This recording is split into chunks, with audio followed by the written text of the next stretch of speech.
전, 후, 전, 후. 솔직히 이 정도면 거의 사기 수준인 것 같은데. 안녕하세요, 유일랜드입니다. 오늘은 지난 사진보정 1탄에 이어서 사진보정 2탄을 시작해보려고 하는데요. 이번 영상에서는 총 3장의 사진을 보정할 예정인데, 첫 번째로는 갤럭시 S10으로 촬영한 사진, 두 번째로는 아이폰 7, 즉 최신 아이폰 기종이 아닌 옛날 모델로 촬영한 사진, 마지막으로는 노을 사진을 가지고 라이트룸 유료 버전에는 어떤 기능들이 있는지 한번 다뤄볼게요. 자, 이 사진은 구독자 연수할인범님께서 보내주신 사진인데요. 늘 하던 대로 먼저 사진을 잘라볼게요. 자르기 탭으로 들어가서 인스타그램 업로드를 위해서 4:5로 잘라줄게요. 그리고 뒤에 보이는 방파제를 기준으로 수평을 맞추면 편하게 맞출 수 있을 것 같아요. 이 정도면 괜찮을 것 같아요. 체크박스를 눌러주고 밝기 탭으로 넘어갈 건데요. 제가 밝기 탭에서 가장 중요하다고 말씀드렸던 게 밝은 영역은 낮추고 어두운 영역은 높이는 거라고 했잖아요. 그래서 밝은 영역은 최대치 마이너스 100까지 낮추고 어두운 영역은 한 60까지 올려볼게요. 그 상태에서 흰색 계열은 밝은 영역이랑 마찬가지로 좀 낮춰줄게요. 한 마이너스 20까지 낮춰줄게요. 그 다음 검정 계열은 어두운 영역이랑 마찬가지로 좀 올려줄게요. 한 30까지도 좋을 것 같아요. 그리고 나면 사진이 전체적으로 좀 어두운 느낌이 있잖아요. 그래서 노출을 올려줄 건데요. 조금 많이 0.7까지 올려줘도 좋을 것 같아요. 그럼 곡선으로 들어가서 점을 3개를 찍어서 선을 4등분을 한 다음에 맨 아래에 있는 점을 올려서 머리카락이 이렇게 뿌얘질 때까지, 지금 머리카락이 뿌얘진 게 보이시죠? 이 상태에서 제가 방금 잡은 점이랑 그 오른쪽에 있는 점 가운데를 잡고 조금 내려줄게요. 이 상태에서 완료를 누르고 나가볼게요. 그럼 밝기 탭은 벌써 마무리가 됐는데요. 색상 탭으로 한번 넘어가 볼게요. 여기서 생동감을 먼저 올려줄 건데, 이렇게 흐린 날씨일수록 생동감을 많이 올려줘야 되거든요. 그래서 저는 이번엔 조금 많이 70까지 한번 올려줄게요. 그 상태에서 색온도를 건들 건데, 말씀드렸다시피 전 따뜻한 계열을 좋아하기 때문에 올려줄 건데 너무 많이는 아니고 3까지만 올려줄게요. 그리고 이 사진을 보면 뭔가 전체적으로 초록빛이 돌고 있는 것 같아서 색조를 보라색 쪽으로 12 정도 올려줄게요. 그리고 나서 혼합 탭으로 들어가서 색을 좀 더 자세히 건드려 볼 건데, 첫 번째 빨간색부터 순서대로 한번 해볼게요. 빨간색은 저기 뒤에 있는 튜브 그리고 파라솔 정도가 잡힐 것 같은데 중요하진 않지만 그래도 조금 올려볼게요. 채도를 한 20까지 올려볼게요. 그리고 밝기도 한 20 정도 올려서 조금 더 잘 보이게 만들어 볼게요. 그 다음으로는 주황색으로 넘어갈 건데, 말씀드렸다시피 주황색은 사람의 피부톤을 나타낸다고 했잖아요. 그래서 채도를 조금 낮춰서 피부가 조금 더 하얗게 보이도록 해볼게요. 마이너스 20까지 낮춰줄게요. 그 다음으로는 휘도를 플러스 20까지 올려서 조금 화사한 피부를 만들어 줄게요. 그리고 나면 노란색으로 넘어갈 건데요. 노란색은 제 생각에 지금 모래사장이 잡힐 것 같아요. 이렇게 색조를 좌우로 움직여보면 확인해 볼 수가 있는데요. 색조는 건들지 않아도 될 것 같고 채도만 한 20 정도 올려서 조금 따스한 색상의 모래를 만들어 줄게요. 그리고 휘도도 한 20 정도 올려서 약간 빛이 반사되는 느낌의 모래사장을 만들어 줄게요.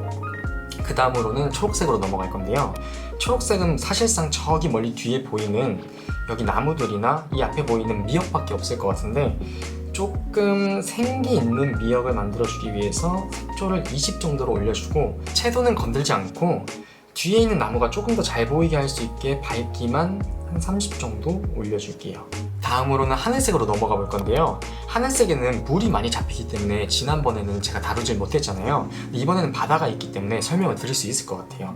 색조를 마이너스 쪽으로 옮기면 이렇게 에메랄드빛 바다가 되고, 오른쪽으로 옮기면 약간 짙은 색의 바다가 되거든요. 근데 저는 에메랄드빛 바다를 좋아하기 때문에 마이너스 20까지 한번 줘볼게요.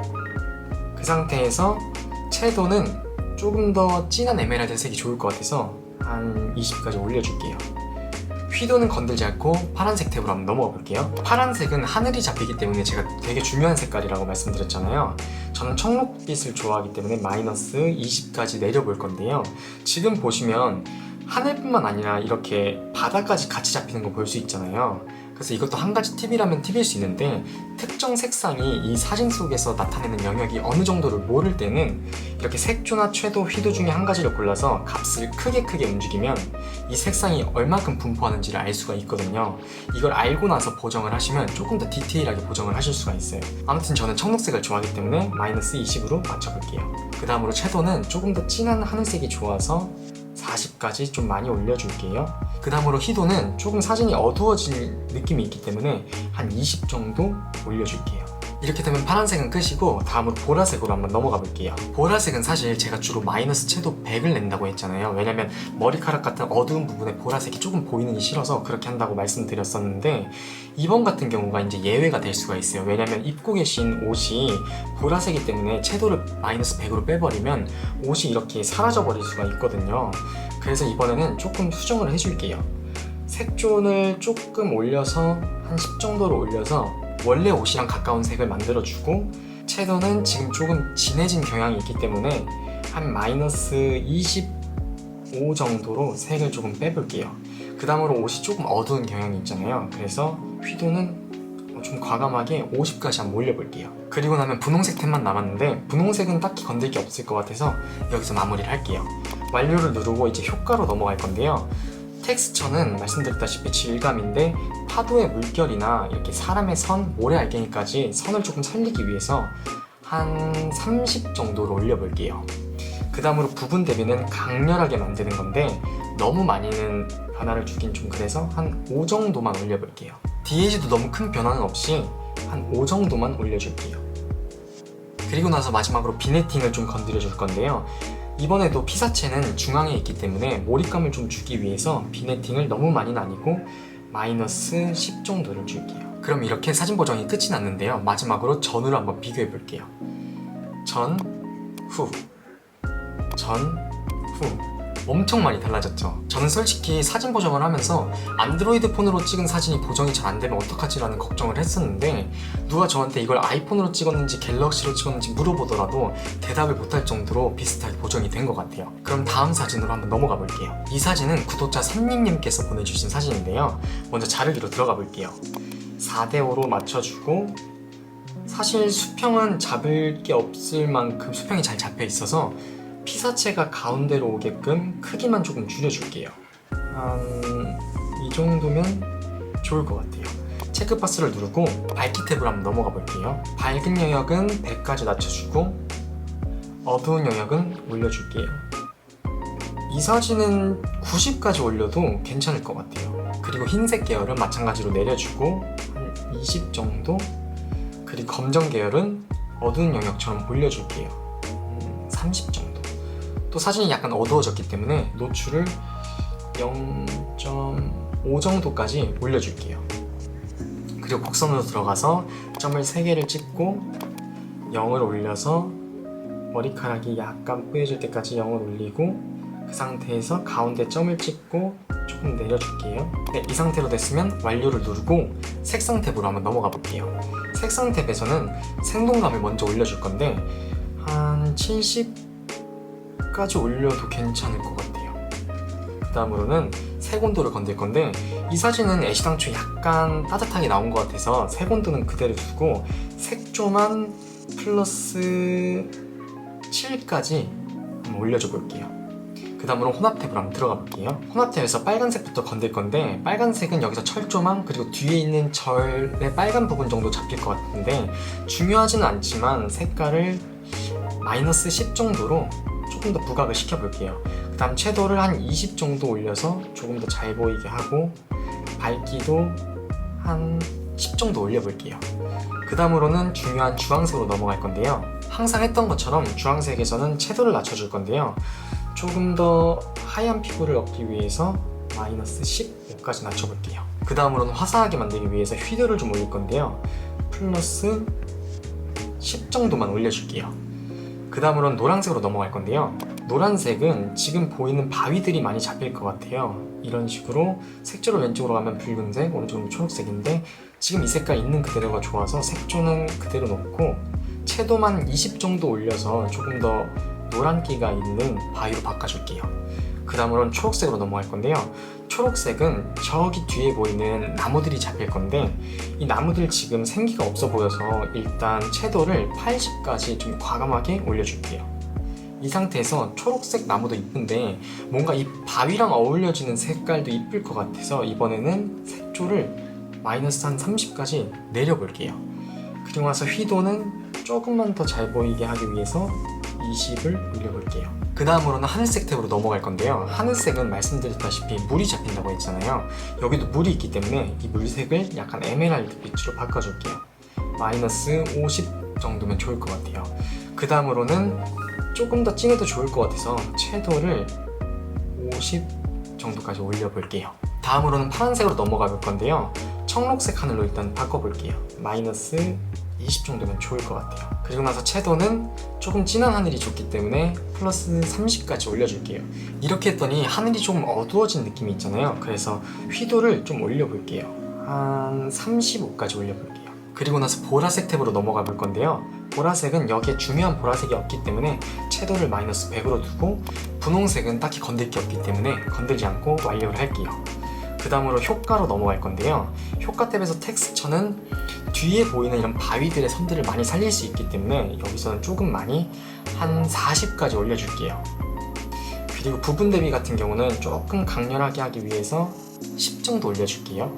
그리고 디에이지는 너무 많이 건들진 않고 5 정도만 올려줄게요.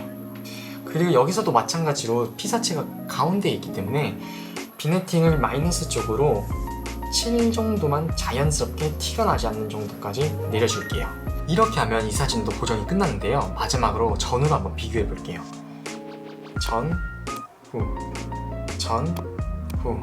와, 진짜 제가 생각한 것보다 훨씬 예쁘고 퀄리티도 좋아서 꼭 최신 핸드폰이 아니더라도 충분히 예쁜 사진을 만들 수 있을 것 같아요. 그럼 마지막으로 라이트룸 유료 버전에는 어떤 기능들이 있는지 알려드릴게요. 이 사진으로 보정을 한번 시작해 볼 건데요. 처음부터 보정을 다시 시작하면 너무 지루해질 것 같아가지고 지금까지 저희가 같이 한 방법으로 1차 보정을 한 이 상태로 한번 유료 기능을 적용해 볼게요. 첫 번째로 제가 사용하는 기능은 도형인데요.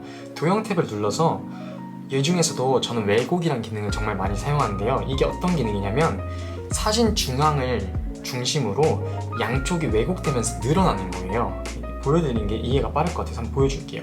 이런 식으로 왼쪽으로 가면 이렇게 약간 볼록해지기도 하지만 오른쪽으로 가면 이렇게 중앙을 중심으로 사진이 엄청 늘어나잖아요. 이 기능을 어쩔 때 쓰냐면 지금 같은 사진은 이제 위에서 좀 아래로 찍었기 때문에 좀 짧게 나온 감이 있잖아요. 특히 이런 전신 사진 같은 경우는 머리가 중앙에 있는 경우가 많아서 왜곡을 이렇게 주게 되면 좀 길어져 보이는 효과가 있거든요. 그래서 비율이 좀 좋아 보이는 그런 효과 때문에 보통은 제가 10에서 20 정도의 값을 쓰고 있는데 이 사진은 좀 많이 짧게 나온 감이 있어서 한 50까지 좀 무리해서 줘볼게요. 그러고 나면 이렇게 위에 여백이 생기기 때문에 다시 자르기 탭으로 돌아가셔서 자르기를 해주셔야 되는데요. 4대5로 잘라볼게요. 수평은 이미 잘 맞춰져 있는 상태인 것 같아서 이 정도로 한번 잘라볼게요. 그 다음으로 소개시켜드릴 기능은 영역 선택이라는 기능인데요. 사실 제가 가장 많이 사용하고 가장 중요하다고 생각하는 기능 중에 하나인데 어떤 거냐면 특정 영역을 선택해가지고 그 영역 안에만 보정을 하는 거예요. 이렇게 말씀드리면 이해가 어려우실 것 같아서 먼저 영역 선택 탭을 누르고 한번 보여드릴게요. 플러스 버튼을 누르면 다양한 옵션이 있는데 첫 번째 붓 모양을 누르면 이렇게 색칠을 할 수가 있는데요. 내가 원하는 영역을 색칠해 줄 건데 저는 지금 저만 색칠을 할 거거든요. 그렇다고 너무 디테일하게 색칠할 필요는 없고 조금 확대한 상태에서 이렇게 그냥 대충 칠해 주시면 돼요. 머리까지 이 정도로. 제가 저를 선택한 이유는 사진 보정을 하다 보면 엄청 과해질 때가 많거든요. 배경이 과해지는 건 괜찮은데 사람이 너무 과해지면 부자연스러워서 이 선택된 부분의 값을 조정해서 좀 자연스럽게 만들어 볼게요. 먼저 효과 탭으로 들어갈 건데요. 1차 보정을 했을 때 제가 이미 텍스처 값을 40을 올려준 상태거든요. 그래서 반대로 이번에는 텍스처 값을 40을 빼줄 거예요. 그럼 이 사람은 텍스처가 지금 0이 되는 거겠죠?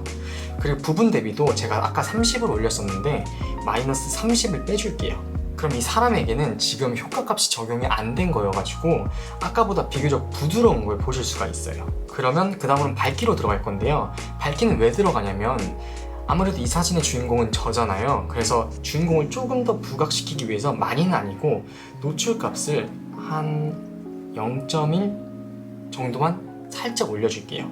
그럼 이건 끝인데요. 이렇게 선택한 영역의 값을 빼서 자연스럽게 만드는 용도로 사용할 수도 있지만 특정 영역의 값을 더해서 조금 더 선명하게 만들 수도 있거든요. 근데 지금 저는 이 사진에서 뒤에 보이는 섬이 뚜렷하면 더 이쁠 것 같아서 한번 수정을 해볼게요. 영역 선택을 다시 눌러서 브러쉬 탭을 누르고 대충 칠해줄게요.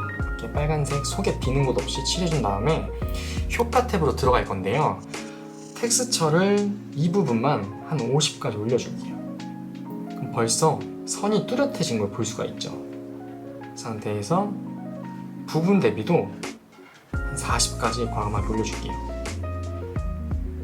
그 DH도 조금 더 진하게 만들기 위해서 이건 차이가 확실하죠. 이건 너무 탄 선 같아서 한 10 정도만 올려줄게요. 그럼 벌써 뒤에 있는 섬이 살아난 것을 볼 수가 있는데요.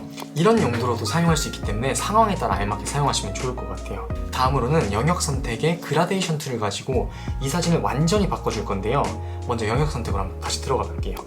그 상태에서 이번에는 브러쉬가 아니라 맨 오른쪽에 있는 사각형을 누르면 이렇게 손가락으로 누른 상태에서 끌어서 내릴 수가 있어요. 이게 어떤 원리냐면 위에 있을수록 지금 빨간색이 진하고 내릴수록 빨간색이 점점 연해지잖아요. 그 값이 이렇게 점진적으로 이 사진에 적용이 되는 건데요. 일단 사진 전체에 적용할 거기 때문에 이 정도까지 끌어내려 볼게요. 그 상태에서 밝기 탭으로 먼저 한번 들어가 볼게요. 아무래도 노을이 지는 하늘이니까 너무 밝은 것보다는 좀 어두운 게 좋을 것 같아서 노출을 마이너스 0.3 정도를 줘볼게요. 그 상태에서 색상 탭으로 한번 넘어가 볼 건데요. 색온도를 먼저 만져줄게요. 조금 따뜻한 게 더 좋을 것 같아서 색온도를 10 정도까지 올려줄게요. 색조는 노을은 보라색이랑 잘 어울리기 때문에 한 5 정도 올려줄게요. 사실 지금까지는 그렇게 큰 변화는 없잖아요. 근데 이제는 이 영역 안에 색상 자체를 집어넣어 줄 건데요. 맨 밑으로 내려가서 색상 탭에 가서 이 동그라미 툴을 잡고 올리면 채도도 올라가고 내리면 채도도 내려가고 오른쪽으로 가면 이렇게 색상도 다 다양하게 원하는 아무 색깔이나 다 넣을 수 있는데요.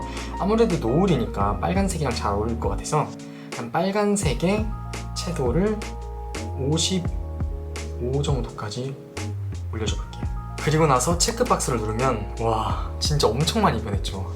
이게 유료 기능의 힘인데 일단 한 가지 기능이 더 남았기 때문에 마저 설명하고 전후로 한번 비교해 볼게요. 마지막 기능은 여러분들이 눈치채셨는지는 모르겠지만 사실 여기에 사람이 계셨어요. 그래서 한번 다시 살려볼게요. 일단 이렇게 사람이 계셨는데 제가 없앤 거거든요. 이 기능을 엄청 자주 사용하지는 않지만 사람이 많은 곳에서 사진을 찍을 때는 가끔 이 기능을 사용을 하거든요. 그래서 어떻게 사용하는지 알려드릴게요. 복구 탭에 들어가면 저희가 지우고 싶은 부분을 이렇게 색칠을 할 수가 있는데요. 이러면 없어졌죠.